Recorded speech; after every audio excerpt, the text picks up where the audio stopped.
repito, não vou entender jamais a má vontade, eu só posso chamar assim, má vontade dele com o Endrick. Ah, não jogou bem o último jogo, não entrou bem o último jogo. Pô, jogou quantos minutos? Entrou no meio do jogo, todo mundo com a temperatura lá em cima, ele entrou frio. Eu não entendo, quer dizer, você tem que olhar o potencial de um jogador e apostar nesse jogador. O Endrick é um menino que tem todo o potencial, ainda mais nessa seleção, se você olha os outros jogadores, ele tem potencial para ser titular absoluto. O Dorival só tem que resolver botar ele no lugar do time e deixar ele jogar. Mas não, ele se tornou um eterno reserva, aquele cara que sempre entra no segundo tempo, mas cada vez mais entrando, faltando menos minutos para jogar. Acho muito ruim. Você entende, Só Miri? Viu, Luísa, só para completar, o Endrick entrou aos 75 minutos, mais conhecido como 35, né? 35 não, 75 é aos 30. E o Martinelli entrou aos 80, no lugar do Abner, né? No jogo contra o Chile. E o gol saiu aos 44, né? Aliás, o que se comentou, eu confesso a vocês que eu não prestei atenção, mas eu já ouvi vários comentários a respeito disso, é que queria tirar o Rodrigo. E o Rodrigo teria feito para ele assim, ó, eu não. Como, aliás, o Ganso já fez isso uma vez com ele, né? É bom lembrar. O Dorival, ele não é um técnico que tem um relacionamento absolutamente tranquilo. Ele não tem um grande comando sobre os jogadores, né? Vamos lembrar a rodinha e ele do lado de fora com o dedinho assim, ó, pedindo para falar, e do lado de fora do circo, né? Depois deu 1000 explicações furadas sobre isso, mas a imagem é bem clara. E o que se diz é que o Martinez entraria no lugar do Rodrigo, o que taticamente faria mais sentido, mas ele teria se recusado a sair, por isso saiu o Abner e o Martinez entrou de ala avançado. O Dorival, ele preza pelo bom ambiente, mas acabou ficando marcado, de fato, essa rodinha ali na Copa América, ele tentando entrar ali, acessar os jogadores na hora de uma disputa de pênaltis e ficando de fora da rodinha. Ô, Mili, Renato estava falando sobre o Endrick, você estava dando risada aí, eu quero saber o que você está pensando aí. Eu estava pensando na imagem da rodinha formada e ele fora. Porque, assim, gente, é uma crise estética também. Aquela imagem diz tudo que a gente precisa saber. E o Brasil perdeu. A gente teve aquela imagem e a gente chegou à conclusão que o Brasil é uma espécie de uma anarquia. Anarquia não é bagunça, não, tá, gente? Anarquia é um sistema de governo. E não era o caso, né? O Dorival estava fora. Então, realmente, é tudo bem bizarro, sabe, gente? Eu acho assim, eu escalaria o Endrick. No meu time, eu escalaria o Endrick. Eu acho que foi o Casagrande que falou que o Endrick, o cachorro do Renato, o Endrick só entra em roubada na seleção, né? Ele virou o senhor, tira a gente da roubada. Porque ele entra e ele faz diferença. A gente já viu isso várias vezes. Nas 2 partidas que ele começou jogando, ele realmente não foi tão bem. Mas não é da noite para o dia, gente. Seleção é uma construção. E o Dorival, na coletiva, ele reclamou muito. Eu acho umas coisas engraçadas. Ele reclamou muito que, assim, não tem tempo para treinar. Quando teve? É a seleção. É a seleção, é isso mesmo. Não tem. Ele aceitou o cargo sabendo que não haveria tempo para treinar. É assim que se faz. Todas as seleções fazem assim. Então, é tudo bem bizarro. Eu fico assim... às vezes é até difícil a gente criticar, porque a gente faz papel da chata, né? Olha, tá tudo bem errado, a gente tem que mudar. Mas é que eu acho que quando a gente debate a escalação, o esquema tático, as coletivas, a gente está falando de uma coisa maior. E a CBF e o Dorival se recusam a ver que a gente está falando, e o Dorival, e o Diniz, e o Tite, se recusam a ver que a gente está falando de uma coisa maior. E a maneira como a gente existe em campo. O Dorival, ontem, na coletiva, ele refutou a crítica. Segundo o Dorival, deveríamos todos estar apenas aplaudindo. Já que é um produto que a gente precisa vender, vamos apenas aplaudir, não vamos pisar. É tratar muito mal o público, a audiência, o cliente, né, gente? Que é assim que se fala hoje em dia. O futebol não tem mais torcedor, tem cliente. Eu acho bizarro, porque é cheio de contradições. E aí a gente só entende o que eles estão fazendo quando a gente enxerga que é um produto que precisa ser vendido, é disso que se trata, tem bastante patrocínio na CBF, isso não mudou, então tá tudo certo. É tipo a falta de luz, gente, em São Paulo. Tem alguma coisa errada com a empresa que distribui a luz? Os acionistas da empresa não. Estão ganhando como nunca ganharam. Para quem precisa de luz, tem. Ai, Mili, falou e falou e falou tudo. A gente está debatendo aqui a responsabilidade da CBF, do técnico Dorival Júnior e, claro, tem a parte dos jogadores também. O Dorival acabou levantando essa discussão sobre a geração ser qualificada ou não, citando uma matéria antiga e que teria tratado jogadores como Sócrates, Zico, Leão como jogadores comuns. Ele acabou trazendo isso à tona. Ô, Rosa, é um debate antigo, né? Mas essa geração, ela poderia apresentar mais, ou ela é uma geração mediana, medíocre no sentido de mediana mesmo? É o que tem para hoje, não temos grandes craques, então a gente tem que se conformar. É uma tremenda e longa discussão, Luísa, mas tentando resumir, não é uma geração mediana, mas também não é uma geração de super craques, né? Mas essa geração precisa ser mais bem trabalhada e ela pode sim render muito mais do que pode render, gente. São jogadores que, a maioria deles internacionais, que jogam em clubes grandes, jogadores que já são acostumados a fazer clássicos grandes na Europa, jogadores que têm um senso tático acima da média, jogadores que têm a habilidade do futebol brasileiro, de saber, principalmente os homens de frente, de saber driblar, de saber improvisar, de saber viver momentos de pressão, que não pode ficar tão milindrado. Só que chega na seleção brasileira, eles acham que eles estão ali fazendo... Chega a beira, às vezes eu falo, a gente já falou aqui em vários programas, que seleção brasileira para eles não é uma coisa assim de motivação, de estar ali por aquele sangue nos olhos, né, de comemorar. A gente falava a gente viu tantos, nós aqui acompanhamos os jogadores quando vestiam a seleção brasileira, sentiam pertencentes a algo muito maior do que o futebol, de representar o país. Hoje não, hoje eles não têm nenhuma identidade. A gente fala muito faz aquela comparação, essa comparação eu gosto de fazer. Veja como os jogadores da Colômbia tratam a seleção deles, veja como os argentinos tratam a seleção deles, e a gente não vê isso no Brasil.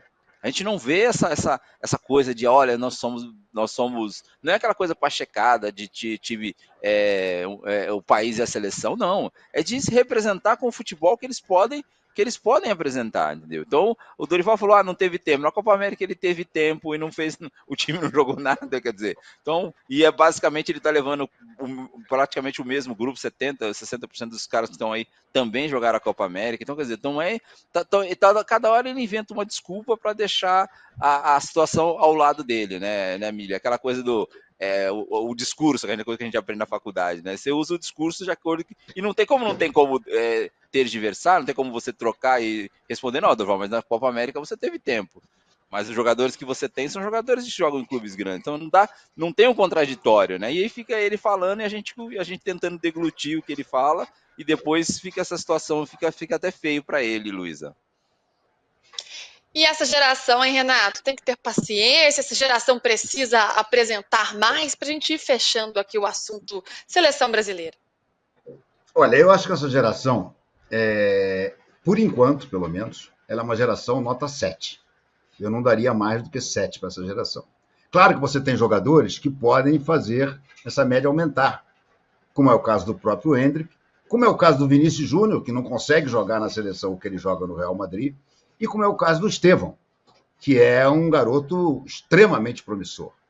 Então, se de repente a gente imagina o Estevão se firmando, o Endrick finalmente podendo jogar e mostrar o seu futebol, e o Vini Júnior atuando de uma maneira parecida como ele atua no Real Madrid, você vai começar até a dizer, não, olha, de repente pode passar 8, 8,5, quem sabe. Mas o problema é que a geração é 7, mas a seleção é 5. A seleção, como seleção, é nota 5 no máximo, porque o time não se encontra. A seleção é pior do que o nível dos jogadores. A maioria desses jogadores, que nos seus clubes são nota 7, nota 8, tá? Na seleção, eles todos caem para nota 5, porque o time simplesmente não se encontra. Não há um time ainda, gente, Luísa. A verdade é essa, não há ainda um time. Desde que o Dorival assumiu, não há um time.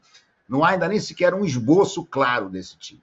E aí fica difícil para os jogadores, mesmo não sendo ruins, mesmo sendo nota 7, 7,5, por aí vai. Mas aí na seleção, se não há conjunto, cai todo mundo. Ô, Mili, para a gente fechar de vez aqui, você reclamou do horário de 9h45, porque para o trabalhador brasileiro, de fato, é complicado de assistir. Esse horário, será que ele tinha que acabar no futebol brasileiro? Já virou um horário tradicional, né? Querendo ou não, é um horário que as pessoas estão acostumadas. Como lidar com isso? Porque a gente se acostuma com as coisas ruins, mas a gente se acostuma mais rápido com as coisas boas. Quando os jogos são às 9, 8h30, eles fazem diferença para quem precisa acordar às 5h30 no dia seguinte. Então, eu acho que se a gente quer tratar bem o cliente, né, como chamam hoje, porque é isso, gente, é sócio-torcedor, não é mais torcedor, é sócio-torcedor. E mesmo assim, só para quem tem dinheiro de ser sócio-torcedor. Então, acho que tinha que sim, para voltar a ser o esporte popular que sempre foi. As pessoas estão desinteressadas, as pessoas estão se desconectando. Eu conheço muita gente que já não vê mais jogo, justamente porque tem que acordar muito cedo. Então, acho que sim, acho que a gente poderia tentar mudar isso, sabe? 8h30, também não pode ser muito cedo, porque a mesma classe trabalhadora sai do trabalho tarde. Mas um horário 8h30, 9 já muda, né? Eu acho que a gente deveria, assim, mudar isso, em nome de repopularizar o futebol. Ô, Mili, Muito bem, você gente. falou que muita gente... Peraí só uma coisinha, Luísa. Você falou que muita gente tem que ir dormir e tem muito mais gente que tenta ver e dorme durante o jogo. Isso, e muita gente também que não vai ver porque não tem luz. Ah, bom, ainda tem isso. Que é o cenário mais provável atualmente nos últimos dias. A audiência vai baixando, não é nem pela qualidade do futebol, é porque não tem luz de fato. Muito bem, gente, vamos passando aqui. Vou seguir o conselho do Atento, que disse, vamos mudar de assunto. Por hoje, seleção já foi. De fato, gente, olha, data FIFA é um negócio complicado. Todo mundo fica com saudade de ver os times em campo, né? Mas tem a seleção ainda para acompanhar, se você tiver luz em casa. Quem está aqui com a gente? A Dedé por aqui, o Ismael, o Ian, o Verdadeiro Mago também. Muita gente por aqui comentando com a gente, dando likes. Deem like aí na nossa live, para o fim de papo ficar ainda melhor para todos vocês. Agora, Renato, eu vou direto para você, vou voltar para você, porque essa situação entre Flamengo e Corinthians está ficando apimentada, né? Temos um confronto importante pela Copa do Brasil e nos bastidores tem essa questão envolvendo o goleiro Hugo Souza do Corinthians. O Corinthians e o Flamengo estão tentando, sim, quer dizer, ele é do Flamengo, né? Joga no Corinthians, mas ainda é do Flamengo. Os dois clubes estão tentando resolver a situação porque ele está emprestado ao Corinthians, que quer comprá-lo, mas o Flamengo não aceitou as garantias financeiras apresentadas pelo Corinthians. O Corinthians colocou a Abrax como fiadora, que é a empresa que comercializa as placas de publicidade dos dois times, mas essa empresa já tinha sido envolvida no negócio do Mateuzinho, que acabou atrasando uma parcela, enfim. O Flamengo já não tinha gostado nessa história e agora endureceu a situação. Como é que você está vendo tudo isso, hein, Renato? O Flamengo está certo ou está tentando tumultuar o ambiente, que é o que alega a diretoria corintiana por conta das polêmicas lá de datas da Copa do Brasil? Tudo que essa diretoria corintiana alega, você esquece, né? Porque eu nunca vi uma diretoria tão confusa, tão perdida, tão mentirosa nesse caso. Não sei que tumultuar o quê. O que está acontecendo é o seguinte, o Corinthians não tem... o Corinthians está chegando lá e pedindo fiado. Fiado, como diziam nos bares, que já nem existem mais aqueles bares, fiado só amanhã, entendeu? Então, é uma piada o que o Corinthians quer. O Corinthians quer parcelar a compra do jogador, ok, isso está no contrato de empréstimo, mas ela não dá garantias. E o Flamengo está coberto de razão de olhar e dizer, como é que eu vou vender novamente parcelado sem uma garantia? Se eu vendi o Mateuzinho assim, e o garantidor, que é a tal da Abrax, empresa de placas de publicidade, um dos donos é o filho do saudoso Washington Rodrigues, como é que essa Abrax vai me garantir se ela já não me pagou quando teve que pagar o atraso da parcela do Mateuzinho? A Abrax eu não aceito. Tá certo.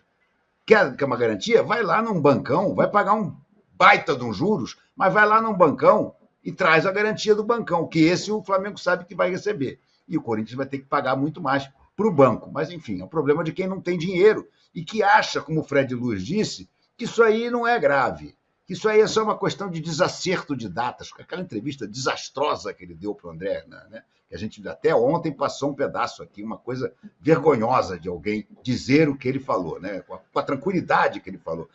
Um caloteiro falando como se fosse um grande pagador. Oi, diga.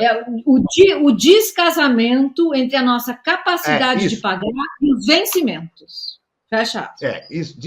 Isso aí significa calote. Mas ele tem um nome bonito para isso. Descasamento, devia pelo menos dizer o divórcio, né? Já que descasamento, até onde eu conheço, o nosso vernáculo não prevê. Mas, enfim, a verdade é que agora a briga maior está sendo em questão da multa. Por quê? Porque o Corinthians, dentro dessa realidade paralela em que ele vive, ele disse ao Flamengo que ele já avisou que ele vai comprar, então ele não tem que pagar multa nenhuma para esse jogo agora.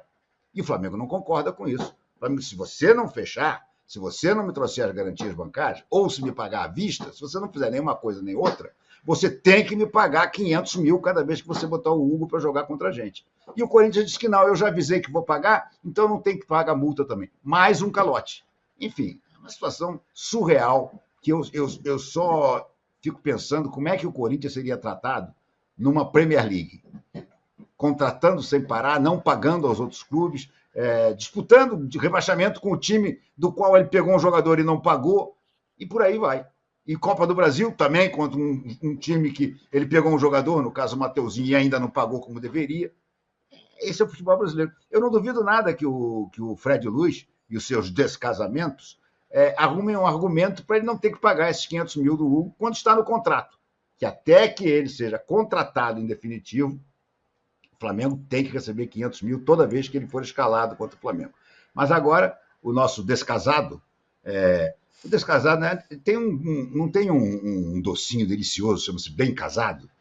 Eu acho que a gente deveria lançar um novo, o Descasado, um docinho horroroso que você come, coisa horrorosa. É o docinho Fred Luiz. Você tem nas festas agora um docinho Fred Luiz, amargo feito rabo de diabo. Qual?